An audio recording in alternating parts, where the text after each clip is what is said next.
Po, good afternoon po mga kababayan, ma'am sir. This is Jam, the Filipino channel ang inyo pong lingkod. So today is January 31, 2026 at tayo ngayon ang papunta dito yan sa may NAIA Terminal 3. Andito tayo, Barangay 183 Pasay at dadalhin po natin ito sa may Philip Street sa may Multinational Village, Munwok, Paranaque po yan. Okay? Magbabalik po tayo mamayang unti po pag nakuha na po natin sila. Disclaimer lamang po ang content po natin ay kalsada at hindi ang passenger. Kaya nga naman sakasakali man po na may marinig kayo mga pangalan ng lugar, pangalan ng tao, pangalan ng organization sa government o private man yan, ay wala pong kinalaman ng channel na ito. At wala pong pinapatungkulan. Lahat po ng pinag-uusapan dito ay pawang dito lamang po yan sa loob. At wala pong pinapatungkulan sa labas. Okay po, magbabalik po tayo mamayang unti pag nakuha na po natin sa lahat. Samantala, makinig tayo ng mga nagbabagong balita at mga talakayan habang tayo papunta doon sa ating pick-up area. Hindi naman sa ano, no? Again, hindi po tayo nag-incite ng anti-Chinese people sentiment. Hindi po, mahal po natin sila. But tama nga po yung sinabi ni Sec kanina. The country's behavior as a whole, as a collective, yun po ang talagang dapat ma-offend tayo mga Pilipino. Lalo na kung yung hindi na nga sumusuporta, nasuportahan pa yung bansa, pwede tumawag ka na lang eh. Tumawag ka na lang. Yung mga nasa likod mo gustong lumaban eh. Ikaw, hinarang mo pa eh, di ba? Kita-kita nga pa.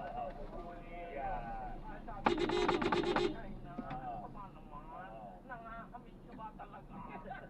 Yung style na yan, yan yung style ng bata kami. Titigil ka sa tenga.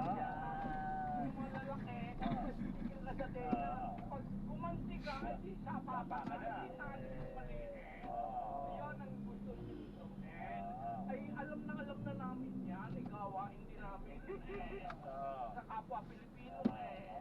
So, yung ginagawa ngayon eh, lumang style na yun. At saka, kayo na may matatanda na.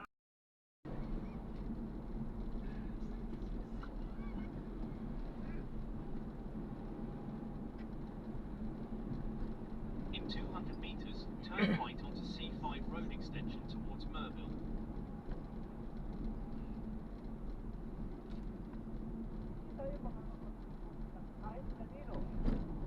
Enter rightmost lane, then in 90 meters, turn right. Dahil karamihan dito sa mga sarap at mga taksis, walang mga puso yan. No? Hindi yan pwedeng magpa-hard transplant. Walang papalitan. Hindi yan pwedeng isama sa reserve. Mga bata ang kasama sa reserve. Amahan na kayo. Ating kinabukasan. Amahan na kayo ngayon dahil naririnig ito. Pag-isip ng salitaan ng pag-iba na talaga, nakabahan ka ng kapol na damo. Ang ginagamit kasi ng susunod sa kaya supportahan yung kanyang mga pagkakala.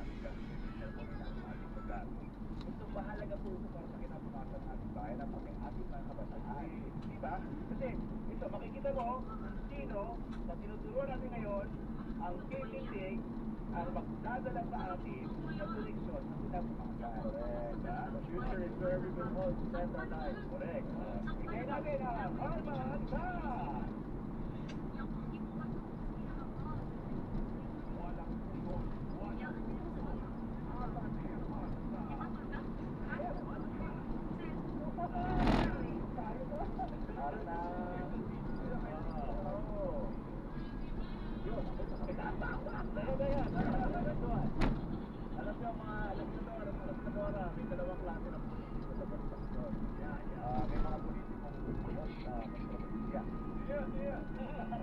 At may mga politikong namubuhay dito. Yung tipong hindi naman talaga sa tumatay. Naliligo sa tumatay. Parang halaman na namamatay kapag walang camera. Kapag may issue, kapag may akusasyon, kapag may media, ay nako, hindi yan pressure sa kanila. Yan ang vitamin nila. So ngayon, pag-usapan natin, kanina naman sa Congressman Leandro Levice. Alam naman natin na sa mga nakaraang buwan, autodicted po siya, lumalabas sa Montana, napakita ang sarili bilang nag-iisang magdirigma ang matapang na naglalagtad ng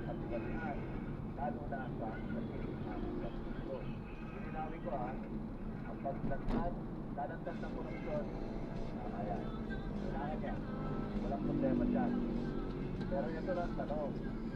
May mga usapin kasi na di mo ba doon ipapatawag doon ng Kongreso at sasalang sa Congressional Inquiry tungkol sa kanyang solar project franchise. Kung totoo man ito, well, walang galang sa mga miyembro ng Kamara. Pero ito na yata ang pinaka-ill-advised move na pwede nilang gawin. Bakit? Dahil gusto at tuwang-tuwa si Leviste kapag may eksena. Di ba ito talk show mo kanina? Oo, hindi mo pinapatamlay ang crusader sa pamamagitan ng mas malaking entablado. Hindi mo pinapatay ang apoy sa pamamagitan ng gasolina. At lalong hindi mo aasahan na ang taong nabubuhay sa numero, detalye at atensyon ay biglang tahimik kapag may camera. Lecture yan, for sure. Papakita ng chart, graph, infographic, lalabas ng pasabog, at ibibigta niya ang sarili niya bilang inuusig na tagapagsabi ng katotohanan laban sa sistema. At bigla na lang ang Kongreso, imbis na mapabatas, magiging co-stars sa pelikula niya. Fairness kasi, medyo iniiwanan din kami ng Kongreso sa mga drama sa mga hearings. Sa trabaho na sila, nakikita naman natin may mga reforma sa procurement, mga safeguard sa flood control project, standardization sa mga proseso. Tapos ngayon yung may ipapatawag bibigyan ng plataforma para sa amin, kailangan ng Pilipinas at ng taong bayan yan ngayon. Tama na ang televised drama, tama na ang hero villain narrative na may commercial break. Oo, mahalaga ang oversight. Oo, mahalaga ang accountability. Pero tanda natin ito, ang pamamahala ay hindi teatro. Ito'y nararamdaman sa trabaho. Herman Ko. Tama. Yun. Kita mo? Yung pinag-usapan natin kanina kasi, di ba? Yung isang, Para may tumanang. Oo, may dumanang talaga eh.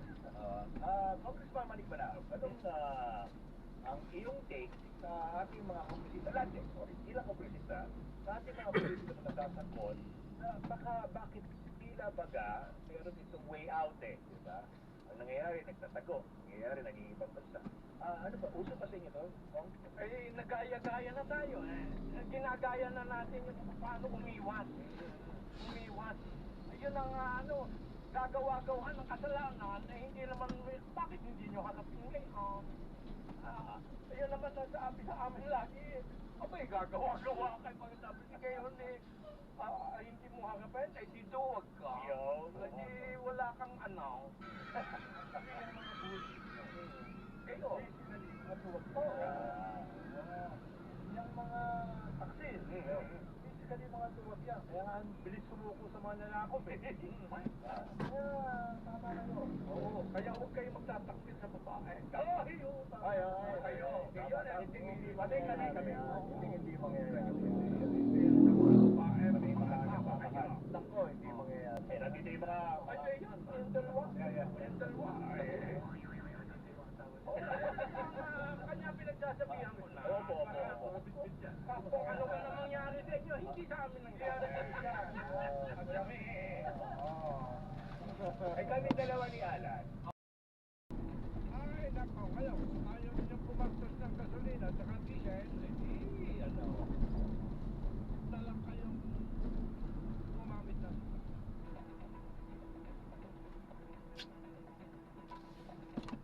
na lang ang sakyan ninyo, yung libre.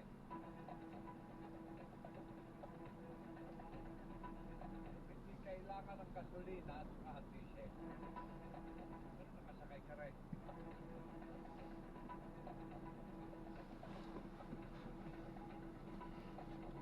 Okay!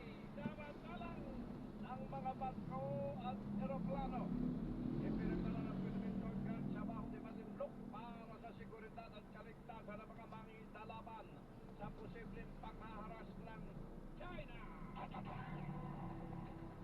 Maritime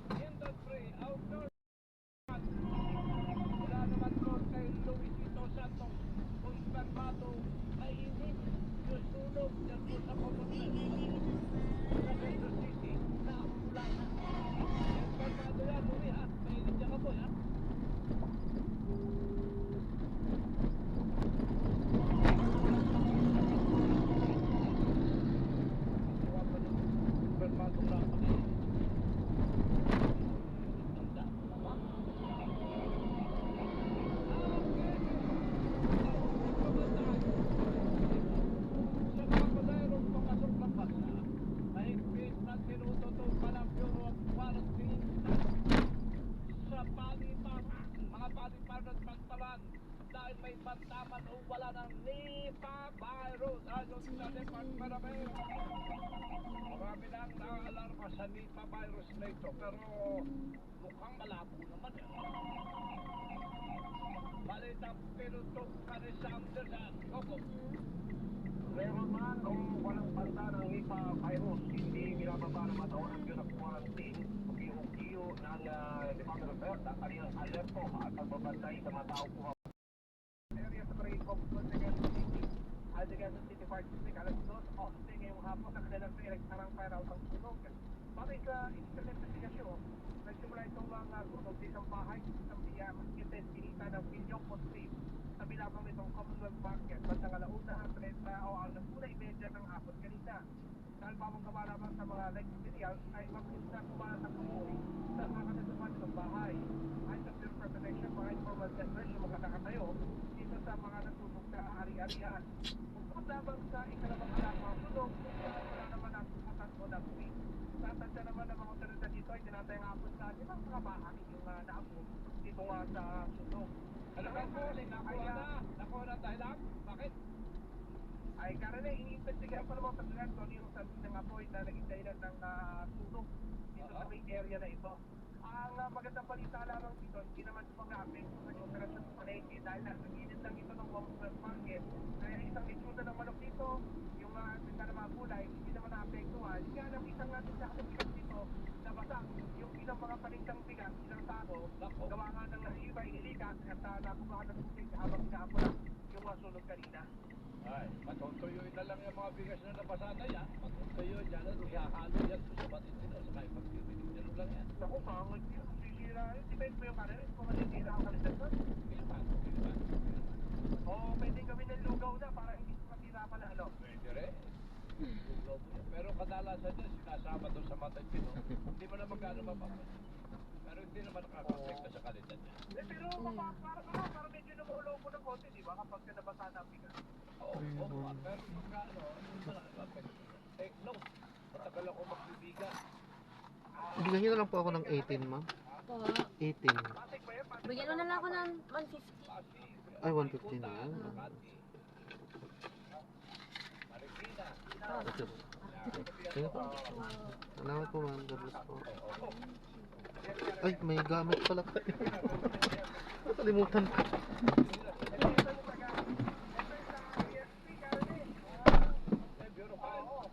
Oo, yung investigator dito.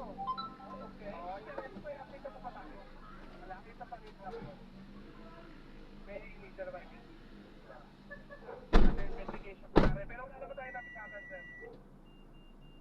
Ayun. Okay. Ayun. Pagkali mo na pinakalit yung pagkakaroon wala dito sa area ng common, no? Ako, sino sa sa GMA Super Radio, dito ako free. Dapat totoo.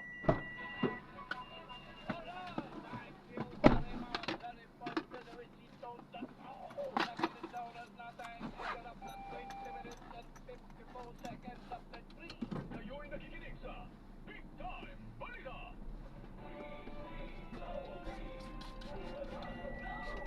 Ay, na-drop na natin sila. Nakalimutan ko pala. Maraming salamat po. God bless. Paano po napansamantala tayo gagawa ng ibang video sa ating susunod na mission. Paano po?